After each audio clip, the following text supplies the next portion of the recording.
Board of Internal Economy is called to order. The first item we have is the minutes and business arising from the previous meeting. Are there any issues with either of those, either the minutes or business arising from them? Not seeing any, we'll go on to the next item, which is the 2017-2018 year-end financial report. Presenting on this, on a Daniel Paquette, officier financier en chef. Chief Financial Officer for the House of Commons. Go ahead, Mr. Paquette. Je suis ici aujourd'hui pour présenter le rapport. I'm here today to report the financial report for the year ending 2016-2017. In the for the year 2018-2019. Prepared using an expenditure basis of accounting, which is consistent with the Public Accounts of Canada, which these public accounts will be published this fall. This report provides the final authorities and expenditures for 2017-18, along with comparative information from previous fiscal years. Le Parlement fournit à la Chambre des autorisations. The Parliament provides authorizations to the House so that they can pay the members according to the usual calendar year. The authorizations for 2017-2018 are an increase of $44.8 million over the previous year, amounting to $513 million, a 9.6% increase. The biggest increase is $21.6 million for the pension fund, the MP's pension fund. There's also a $12.8 million increase for continued investment in long-term work on the parliamentary precinct and long-term projects such as improving security in the West Block, the digital strategy to update information dissemination, and senior officers, and benefits, the benefits regime. The other changes affect various payments, for example, pay increases, etc. In 2017-2018, total payments reached $490 million compared to $445 million in 1670. This is an increase in $45.5 million, 10.2%. This corresponds to the increase in authorizations received in 2017-2018. Of costs. The most significant increase in expenditures for 2017-18 over previous years was the salaries and benefits, which increased by $47.7 million. This increase was mainly due to a $25.2 million adjustments as directed by the actuarial report on the pension plan for members of Parliament. This was offset by a decrease of $3.7 million due to the reduction of the employer contribution to the plan. As well, significant investments were made in the staffing to support those major investments such as the food service modernization and optimization of services, the House officer expenditure disclosure, the digital strategy to modernize the delivery of parliamentary information, as well as the long-term vision and plan. The other factors contributing to the increase in expenditures are the economic increases I previously mentioned for which we had received the appropriation. De plus, les revenus de... Moreover, the 2017-18 revenues changed compared to the previous year. In all, they increased by $9.2 million because of services provided to departments and agencies and other parliamentary institutions, always with a cost recovery method.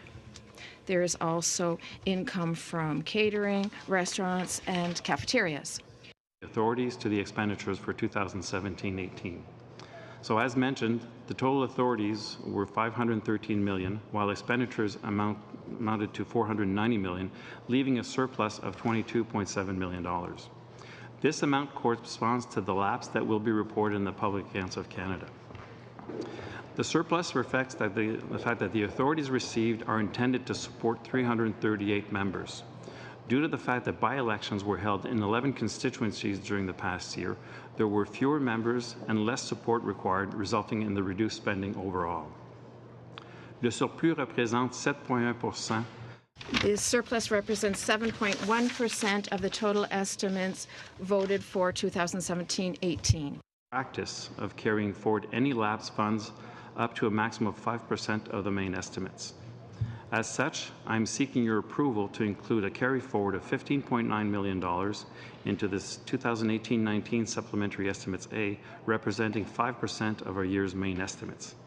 As we do not expect to have any other items to include in our Supplementary Estimates A, we are seeking the opportunity to get your approval here today for this carry forward instead of returning with a separate submission at a later meeting.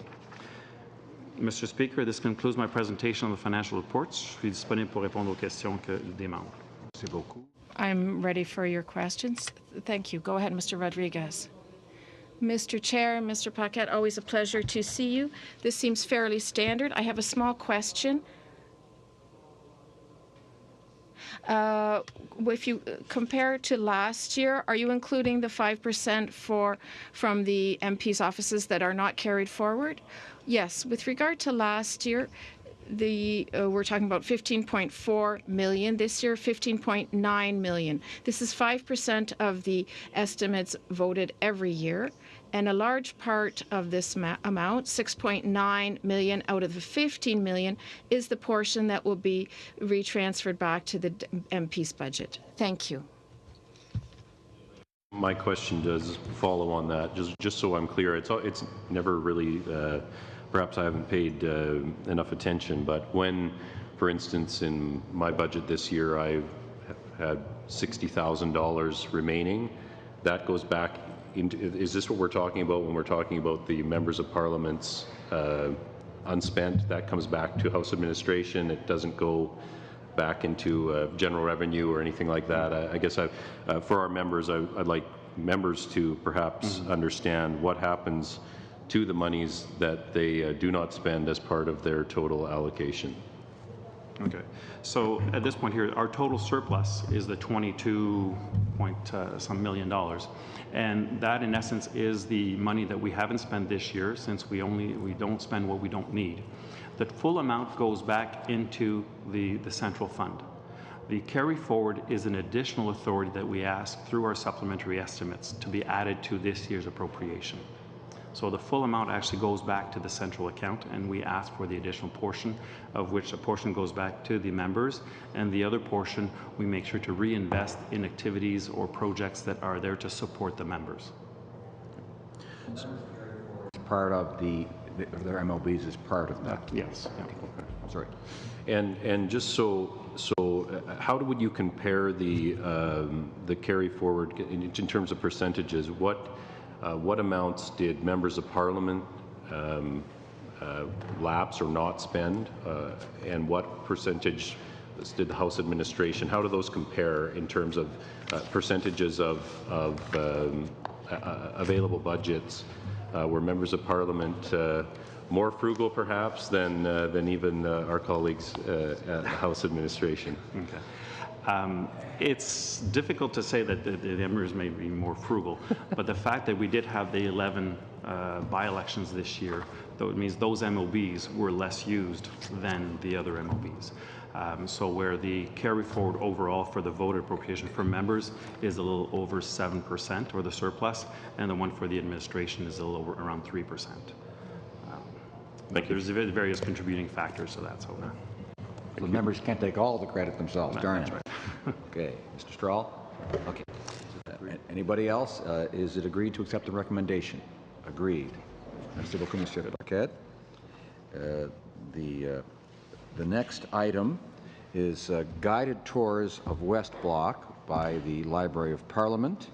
And we'll just wait a moment while the presenters are able to come up and the others are able to leave. Mr. Paquette, merci beaucoup. The presenting on this will be Catherine from the Library of Parliament, Catherine McLeod, Assistant Parliamentary Librarian, and Benoit Morin, Senior Director, Public Education Programs.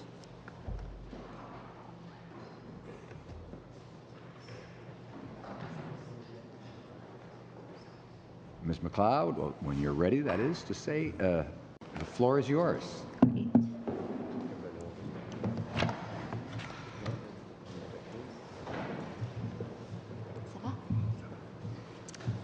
Okay. Honourable members of Parliament, It's my pleasure to address the board today regarding the plan for the visitor experience at the West Block after Centre Block closes. I'm accompanied by Benoit Morin, Senior Director, Public Education Programs. The Library of Parliament is responsible for the provision of visitor services on behalf of Parliament. Although we're discussing West Block today, the public will also have an opportunity to visit the Senate in the Government Conference Centre. Public access remains, as always, a high priority. Access to Parliament will continue throughout the rehabilitation of Centre Block. There are two ways for visitors to visit Parliament in person, both now and after the move. They may either take a guided tour or observe MPs at work from a seat in the gallery or at committee. Access to the public galleries for question period and debates will continue for visitors, including school groups, in the interim chamber. And this follows the same procedures that are currently in place in Centre Block. Pour ce qui est des visites guidées de l'édifice de l'Ouest, as for guided visits to the West Block, they will be offered during the entire closure period, which should last 10 years. At the West Block and the Conference Centre, the visits will speak of the role of the Chamber, the House of Commons that is, and the Centre. Visitor experience, in particular, welcoming groups and group meeting places, will be added to the new building, which is smaller than the Central Block. That's why visits will be adjusted. This is important for parliamentarians. They must be able to continue their activities. I now ask Mr. Morin to go over the plan for visitors to the West Block following the closure of Centre Block. Benoit. Today, guided tours include stops in the Senate and the House of Commons chambers, the foyers, the Hall of Honor, and the Library of Parliament. Tours only stop in the chamber and foyer when the House of Commons is not sitting. Similarly, guided tours will be offered in West Block and will include the interim chamber of the House of Commons, which stops in the public gallery and on the chamber floor. Tours will also visit a committee room and learn about the transformation of the Heritage Building. To adjust to the differences presented by West Block that Catherine mentioned, guided tours will occur when the House of Commons is not sitting, and the Senate tours will follow the same principle as in the Government Conference Centre, for two reasons. First, there will be a space restriction, especially in common space areas. The West Block was originally built in the late 1800s as a working office building without the intention of having it shown to the public, and without consideration for the unique requirements of different users, such as parliamentarians, tour groups, and staff. The areas to be visited by the public are next to and intertwined with the other working spaces, making it a challenge not to affect business traffic and parliamentary affairs. Secondly, tours being offered in Centre Block currently stop by the chamber only when not in use. This works well in Centre Block because visitors are shown the highly recognized Hall of Honor and the iconic main library building in lieu of the chamber and the foyer. In West Block, when parliamentarians are debating in the interim chamber, there will be no alternate key viewing points for visitors to compensate for not visiting the chamber. We have planned for this. The hours for guided tours will be extended and expanded on weekends, break weeks, and during the summer. Ces changements seront communiqués de plusieurs manières. These changes will be communicated in several ways, through press releases, updates to visitor websites, through social media, to ensure that parliamentarians and other stakeholders are well advised of them. The principal point of service is available for personalized service that so that members' questions can be answered. An electronic ticketing system will be set up to facilitate ticketing for accessibility visitors requiring accessibility, and MPs will be able to reserve tickets for their constituents. As for school groups, there will be school programming. Exercerons nos activités à partir du nouveau centre d'accueil des visiteurs. We'll carry out our activities from the new visitor center, which will be attached to the West Block. The main point of entry, this will be the main point of entry for the visitors.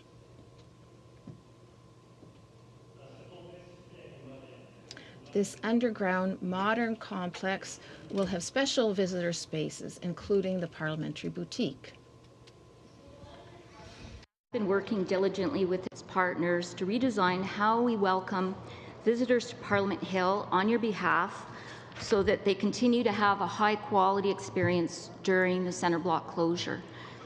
Nous vous remercions de nous avoir invités à comparer. Thank you for having invited us to speak before you. It will be a pleasure for us to answer your questions. Monsieur Rodriguez. Mr. Rodriguez, thank you, Chair. Thank you for being here. The photos are wonderful. I'm wondering about the impact, however, of visits, particularly school visits. If I understand correctly, they will no longer be able to visit when the House is sitting. Is that right? Do you have an idea of how many visits currently take place to Centre Block when the House is sitting compared to when it is not sitting? We can say that we've done the analysis, and we should have the same access as we currently have. However, the visits will be distributed differently throughout the year. So in other words, there will be more visits during spring breaks, etc., during breaks, etc., parliamentary breaks. Do you know how many seats there will be available in the new gallery, the visitors gallery? I'll ask our partner to answer your question. 346 in the East Block and the West Block, 581 in the center, so there will be a 40% reduction in the number of places. 346 and 581 in the West. Excusez-moi, Madame Brosseau. Thank you, Chair. I would like to thank Madame McLeod and Monsieur Morin pour la présentation aujourd'hui. I'd like to thank our guests for this presentation. It's very, very important, but I think we are ever so proud when we could have our constituents come up and see us, and especially youth come see us work in the galleries or at committee. I know there's a 40% reduction for the number of seats in the new House of Commons we'll be moving to at a date we will determine later on. But I think what is important also is the accessibility. Right now, if you're in a wheelchair, having access to the chamber galleries is very difficult or not possible at all. Could you maybe explain how, yes, there's limited seats, but how it'll be more accessible to Canadians? Je vais vous passer la parole. There would be Go ahead. facility seat in the new galleries, so it's quite significant in terms of if you compare to the existing galleries, where it's effectively a problem. And approximately how many people come to the galleries yearly? Is something that we keep track of? And you know, when we're in the House, we often look up and it is full during question period, but for other debates, there's not.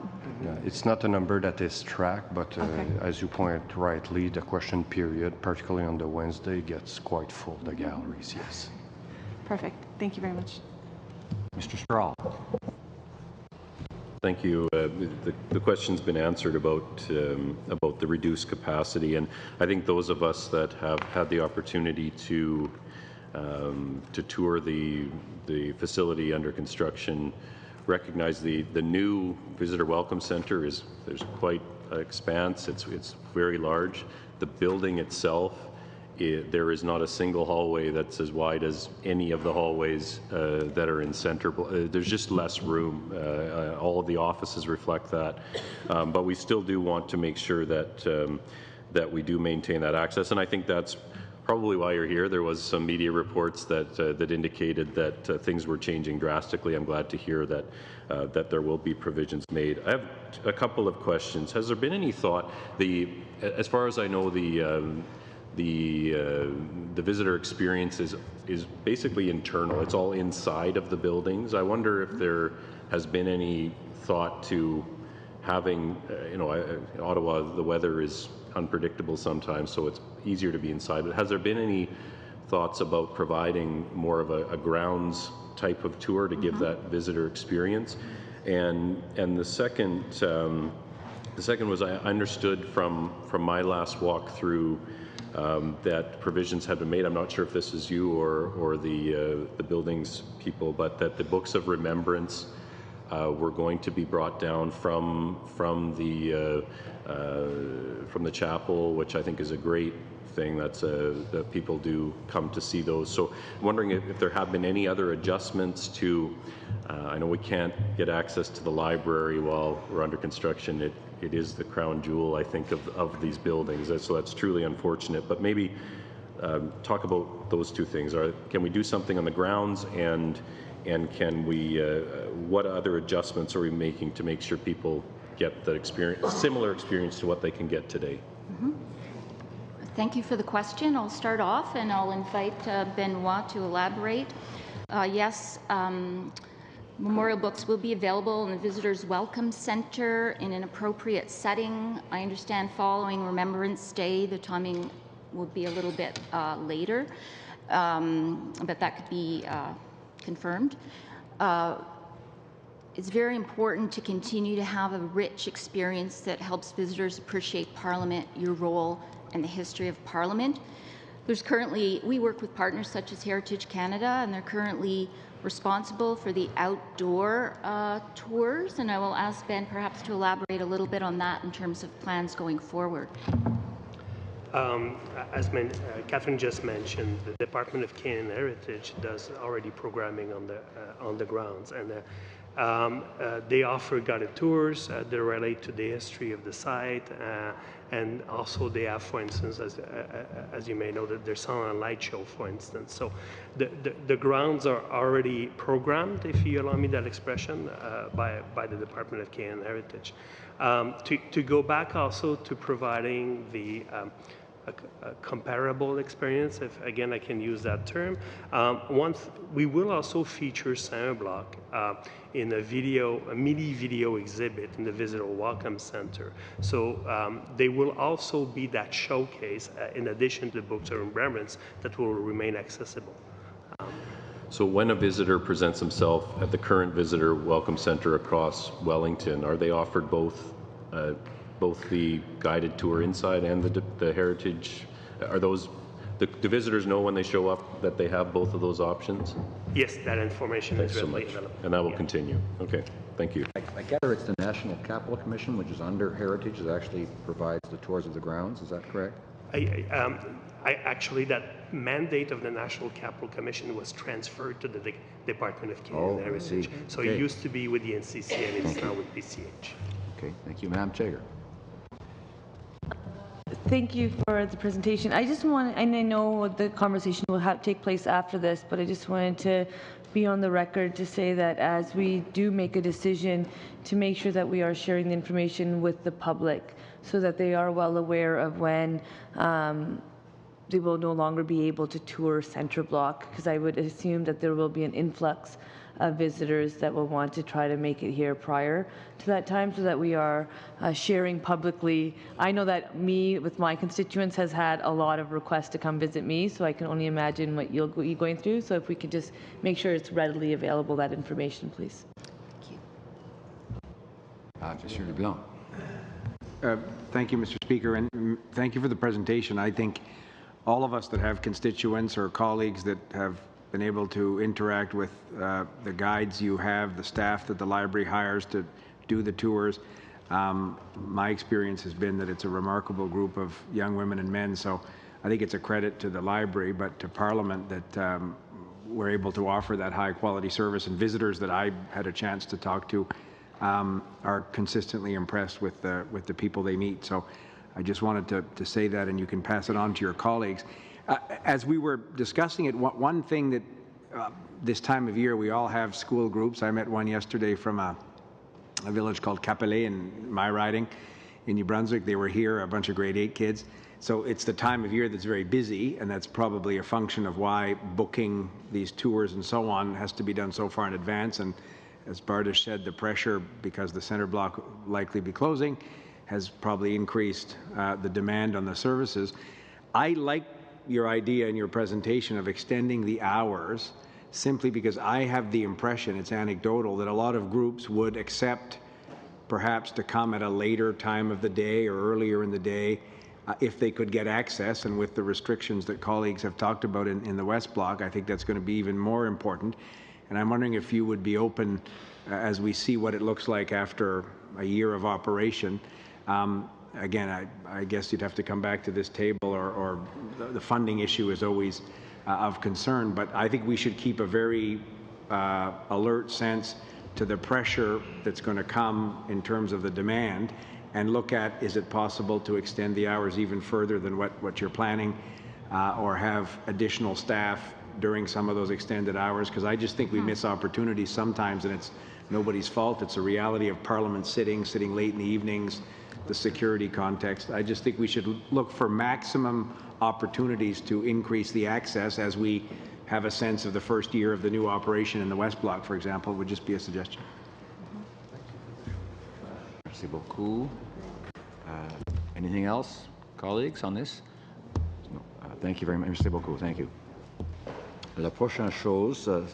Next item on the agenda, the long-term vision and plan for the parliamentary precinct.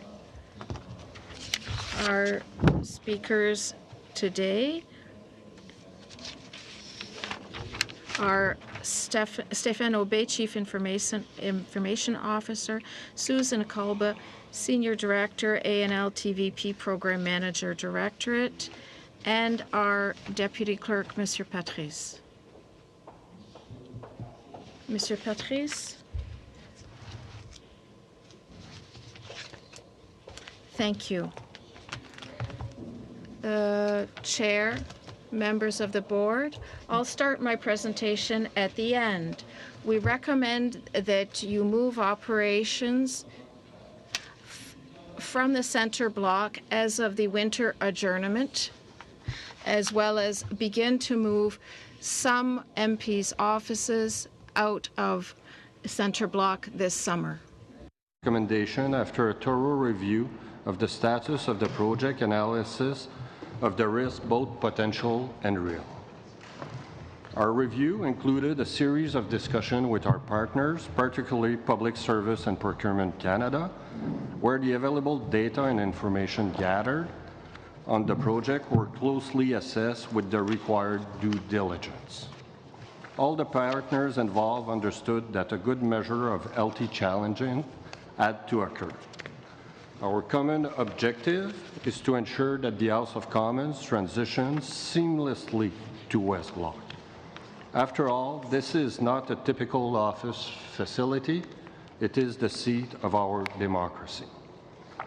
I should state that we make this recommendation based on the overall assessment, not out of concern for any particular activity, as it is the sum of all the parts that is important to consider.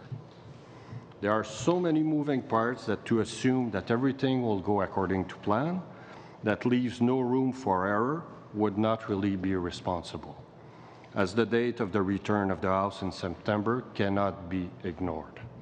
Collectively, the partners are all on the same page, meaning that the project is not schedule-driven, but rather operationally driven.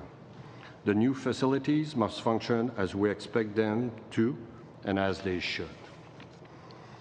Pour faire le point sur la situation et afin de vous assister dans... To keep you up to date and help you make a decision, I've divided the presentation into 4 themes: project overview, construction, technology and security integration, security portion. This will be the security portion will be presented in camera, and impact and next steps. The rehabilitation works took place over 8 years. The West Block was in sad state, and it was important for this project to take place. When it reopens, the West Block will temporarily house the House of Commons and other legislative activities currently housed in the Centre Block. The Centre Block will then also be renovated. Centre will serve as the public access point to Parliament. The scope of the West Block rehabilitation project also included plans allowing for the creation of new spaces, acknowledging the fact that the facilities would serve not only the needs of the current Parliament, but also of those in the decades to come. The size of the West Block building in 2010 was approximately 15,000 square meters. In 2018, the West Block is now roughly 26,000 square meters, including the courtyard infill and other additions. The Visitor Welcome Center, Phase 1, is an additional 5,700 square meters. Together, they provide a total area of 31,700 square meters, effectively doubling the space originally available. Technology includes 500 kilometers of copper cabling, 30 kilometers of fiber optics cable, over 10,000 data ports, and 360 Wi-Fi access points, a large number of swipe card access door and security cameras, and over 100 equipment racks supporting that technology. The general contractor, PCL, has done a tremendous job under the leadership and direction of PSPC. At time, this past winter, there were more than 1,000 workers on site, working night shifts and weekends. On May 31st, the building received partial occupancy permits from the City of Ottawa, which means that certain portions of the building are now accessible without the need of protective gear. Major construction is now complete, and many key milestones have been achieved. Other construction activities are still ongoing and are expected to finish this summer. L'intégration d'éléments de technologie dans la chambre. The integration of technology and security is currently underway, and landscaping is projected to be completed by early September. Moreover, this summer we begin to identify and correct any problems. They could be very minor, for example, damaged furniture, etc., or quite major with regard to materials and other problems. Security integration phase is going full steam ahead. As you may recall from the March update on the project, the House of Commons team had started in parallel with the completion of the construction to integrate 21st century technology into this 19th century heritage building. Initially, the plan was to start the integration after the construction was completed. The importance of these activities and the associated simulation and testing are the key reason behind today's recommendation. This section of the presentation will be divided in two parts. In public, we will cover the status of non-security related technology integration, and in camera, we will present the integration status of the facility's security components. In addition to housing the entering chamber, West Blocks will also have multi-purpose room for committee meetings, broadcast and video conference capability, and caucus meetings. An office for the administration, staff directly involved in the chamber operation, and office for House officers. The Visitors Welcome Center will serve as the new secure point of entry for visitors as an interpretation center, as you heard earlier, for the Library of Parliament and its souvenir boutique. La mise à l'essai complète des systèmes de The complete testing of the broadcasting and sound systems in some committee rooms is currently underway. We are currently integrating the soundproofing in the interim chamber. This work should wrap up, the interim house rather. This work should wrap up by the end of August 2018. At that time, we will have a complete simulation and make adjustments if need be. Broadcasting cameras are currently being tested. Size in the interim chamber on June 6. This particular simulation was not part of the initial plan, but we felt we needed to gather more data in preparation for this meeting. The main purpose of the exercise was to test the broadcasting system and acoustic. For the test, staff were invited to occupy seats in the chamber in the galleries to assess how the equipment would perform in a live situation. In addition to varying degrees of vibration in some of the cameras, the exercise showed that the broadcast light requires adjustment. This was to be expected. It demonstrates the importance of testing and reminds us to be diligent. With respect to committee room, broadcasting system and cameras will also require further testing within the next few weeks to determine whether similar issues still need to be addressed. We will also conduct more simulation from July to September to ensure that the technology remains stable and that the solution identified are performing as planned in a live environment. I am now going to present the status of the work on the security front, so we would need to proceed in camera. Okay, we're going to have to suspend for a moment in order to go in camera for this, this part of the meeting, I'm afraid.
think that, is there anything further from the presentation?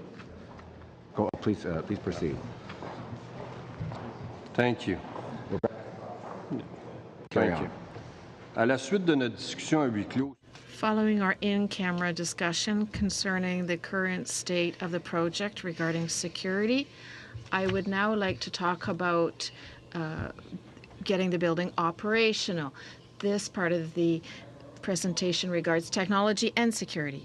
systems, features, and various components. With respect to the operation of the House, we transmit the proceedings of the House of Commons and its committees to Canadians in real time and support MPs in their role as legislators.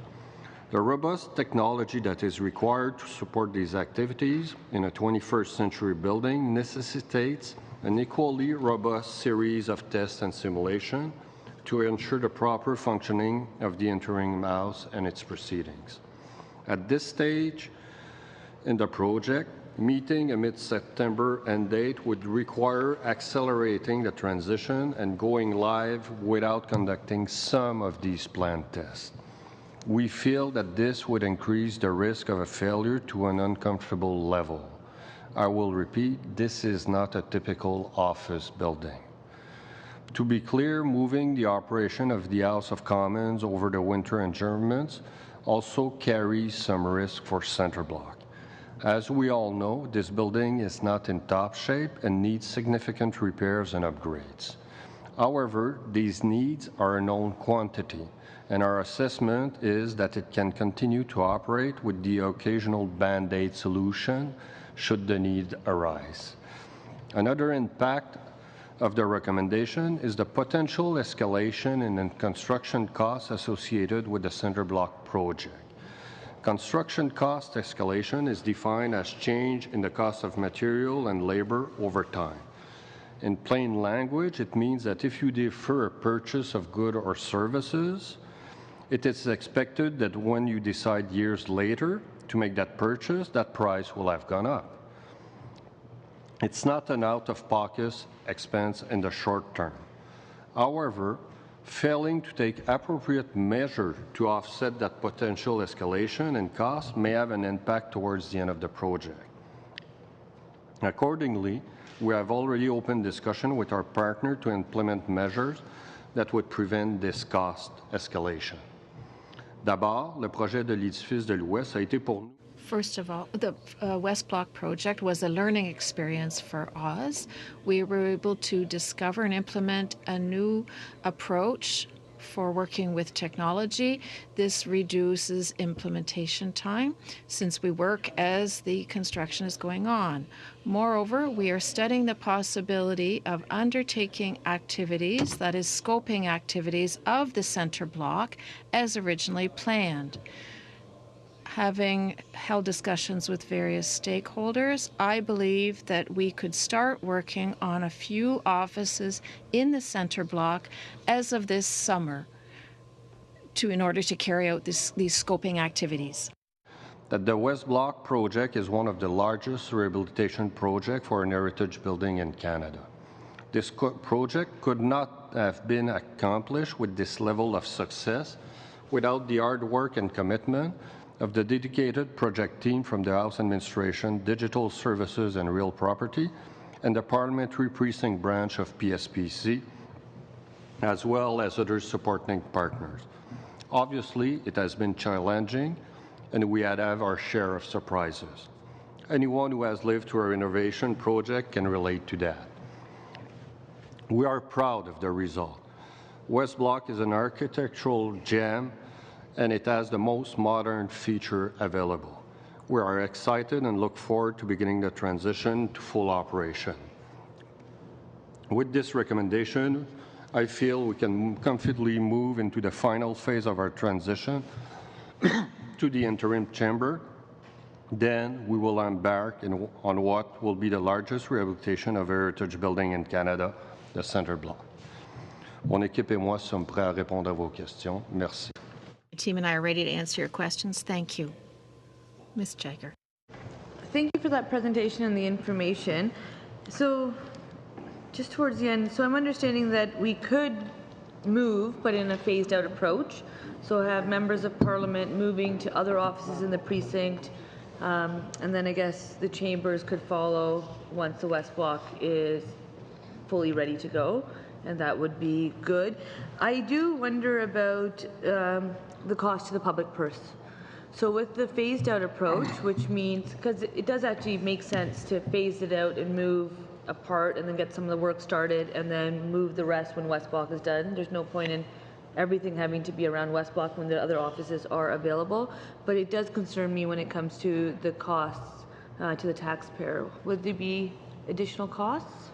No, and actually that is a concern of ours too in Public Work and Public Procurement Service and Procurement Canada.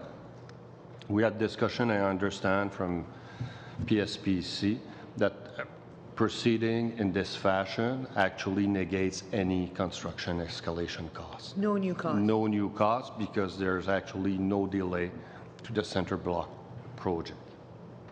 Excellent. Mr. Strahl. Yeah, that's good to hear. I think the number that was floated in the media before was that this was an $11 million a month cost, was estimated because of the delay, which surprised me because I would think that a contractor or the project could make up 3 months of delays over a 10-year period. You'd hope that that could be built back in. So I'm glad to hear that. I did have a concern. Certainly, it just makes sense to. There's no sense rushing this building while it is. It does have its internal problems that those of us that are in here are aware of. It still functions. It's still secure. It's still a beautiful building that we can use until the new one is ready. I do have some concerns, though.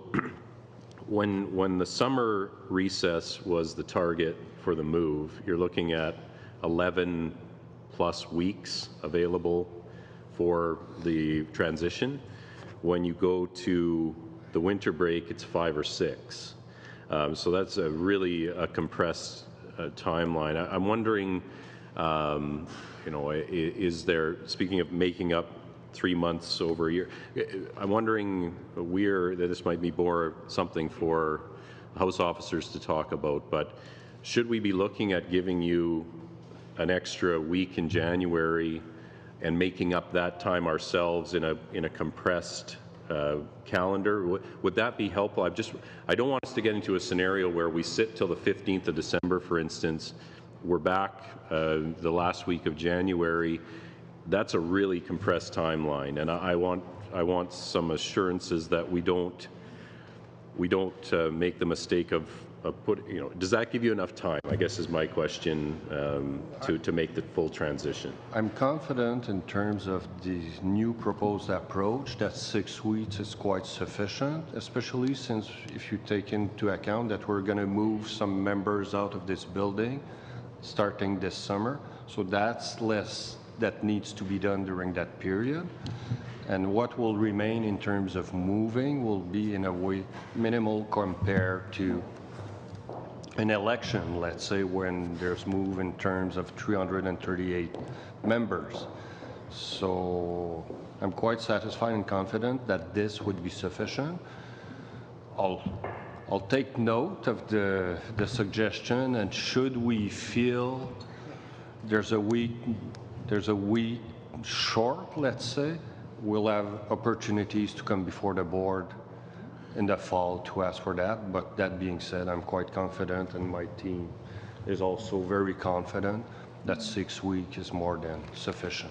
Okay, and you will be I assume we will be coming back to the board again in December for. I can't see if we're close now how we wouldn't be ready for that, but we will have another go no-go meeting in December or November, or this is it? I don't feel it would be necessary. I think if you approve this recommendation, that will be sufficient, but obviously we'll update you for information during our board meetings in the fall as to how it is unfolding. Thank you. And how the various tests are going, I presume. That's right. Thank you very much. Monsieur Rodriguez. I can say it easier in English for some reason. Rodriguez. It's not even an English name or French name. Monsieur le Président. Excusez-moi. Thank you, Chair. Sorry. Hello, all. I see this as a gradual move that would start right away. That's how I see this. I've had the opportunity to see the offices that are currently available 3 or 4 times this week or last week, and in our case, I think everyone else has probably done the same thing. We've already got a moving plan. We know, for example, that we have 11 MPs. We know where they will be moved to. Ministers, same thing. So in my opinion, we've already begun the move, and the rest of the centre block will follow suit. This is realistic, a realistic plan, and will allow us to save money doing this gradual move. Otherwise, well, after summer, there won't be anyone left here except for the agents. Are there other services that could already be moved? I don't know when, don't know what, printing perhaps, so that at the end of summer, there is no one left here. That's part of analysis. The analysis we'll be doing to determine where what administrative offices could be transferred outside of the building. What's important for us is to keep administrative services that are needed by the House close to the physical location of the House. But we're also doing that exact same exercise as you are doing with your MPs. Anyone else? Madame Brassot. Thank you, Chair. Thank you for the presentation and the recommendation. Wanted to know more about training. We have amazing security guards on the Hill, and we have the RCMP on the outside. And this is a gradual move that will be starting over the summer. Could you maybe explain a little bit more about the training that would go on and the PPS? How would they be able to, how they get into the building and start making sure that they're ready for December, January?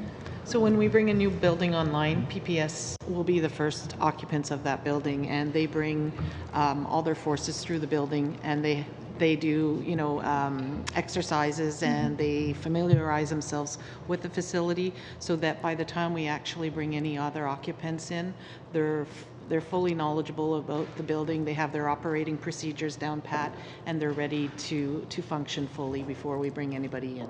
So in the new building, we have about 300 and some odd cameras. How many cameras do we have in this building, security cameras? This is a question that's something we discuss in camera, so to speak. Okay. Perhaps would you like to save that for another time, or would you like us to go back in camera? No, sorry. I want to talk about, we're sitting late this time of year, it's the end of session. One thing that we've seen changes over the last few years is younger parents in the House of Commons. I know that this building has going to have a room dedicated to parents and change tables and bathrooms. Is that something that is going to be happening? Yes, so the West Block will have a family room quite close to the chamber for that type of activity. There's also a meditation room in the West Block as well. Okay, thank you. Thank you very much. Anything else, colleagues, on this? Before I ask you if you wish to, which I guess I'll ask you now, do you wish to accept the recommendation? It's agreed to accept the recommendation? Agreed. Okay. The next item is the committee's annual report. Colleagues, you have at tab 6, you have before you a letter from the chair of the liaison committee, Ms. Sgro, who wished to inform the board that the Liaison Committee recently adopted and presented to the House its latest annual report on committee activities and expenditures for the 2017-2018 fiscal year. Ms. Sgro submitted a copy of the report to the board as well, and indicated that she would be available to meet at a future date if the board so desires. By the way, I should thank the presenters from the last item. Merci beaucoup. Thank you.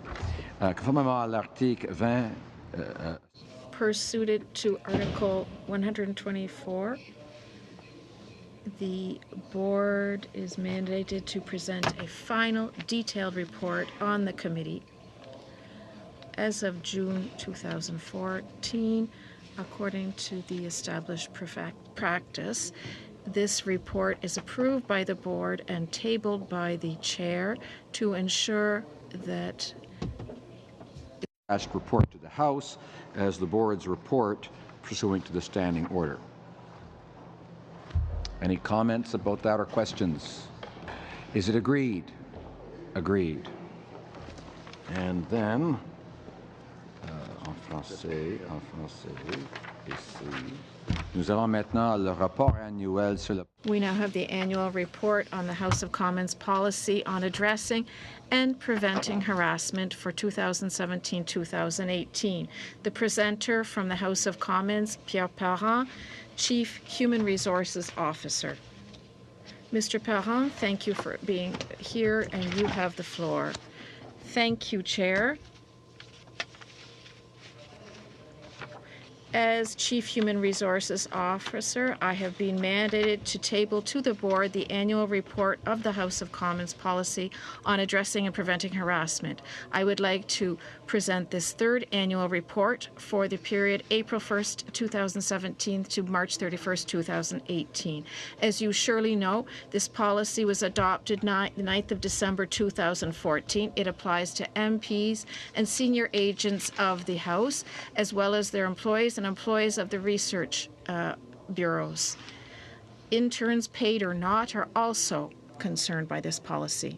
Those 28 were inquiries only, 7 were formal complaints, 3 cases were formally investigated, 1 was substantiated, 1 partially substantiated, and 1 not substantiated. 2 cases were resolved outside the policy, and 2 cases were deemed not receivable as the complaints did not meet the policy's definition of harassment. Here are some observations for this year. Members of Parliament are contacting us more and more for preventive advice, which is a good news. Before addressing issues, they call or email us to ask us about best practices, help, and assistance. Members are also contacting us for training sessions. Actually, there's one taking place tomorrow with 4 offices. The person is actually traveling there today.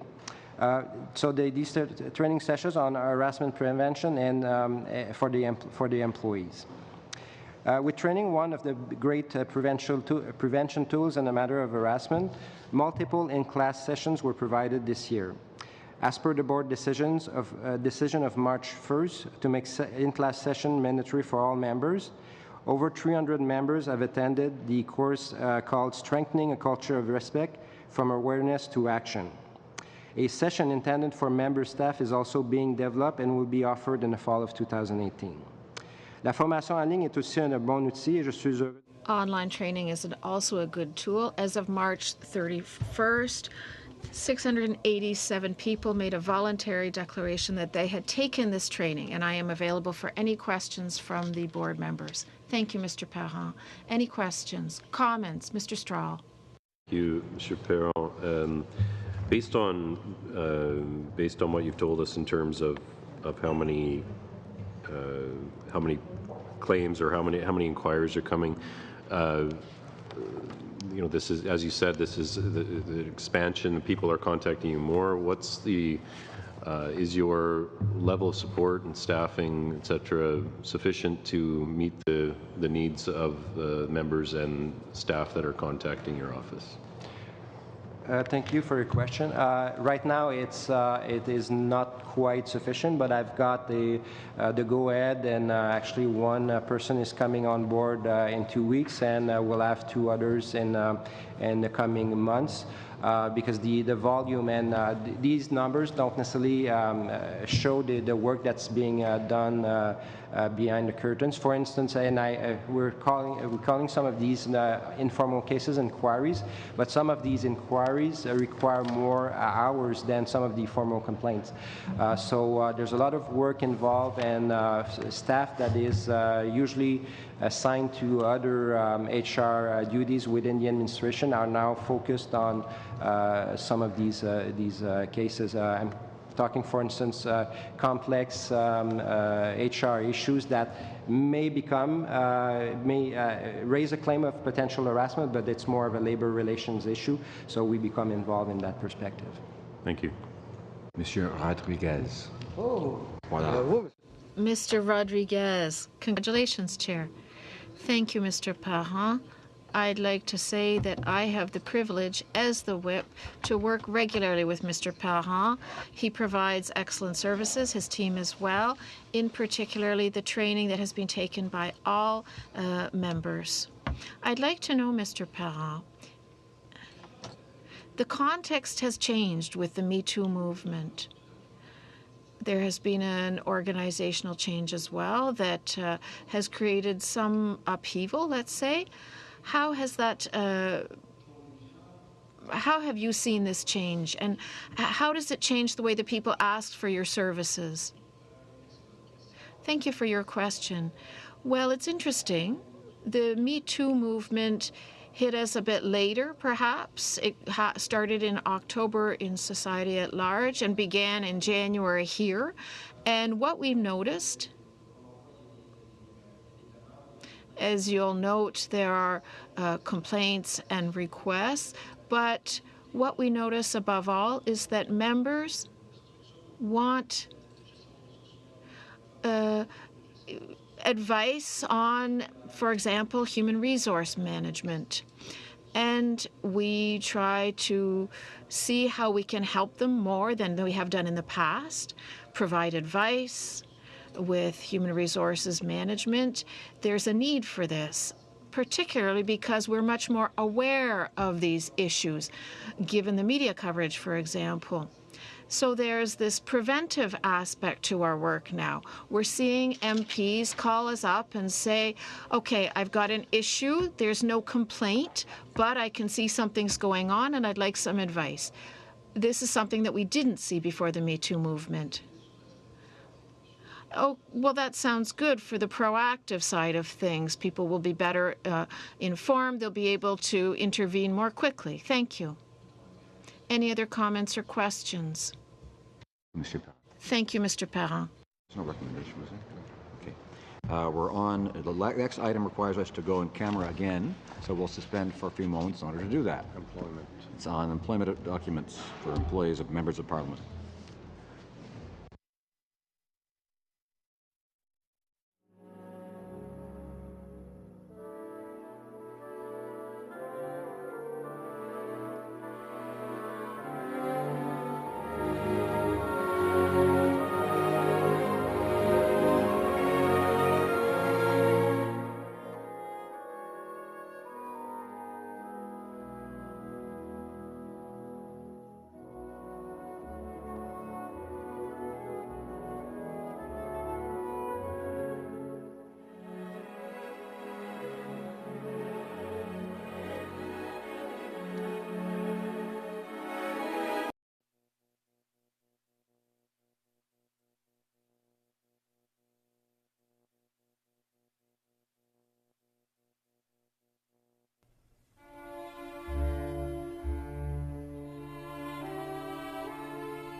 you.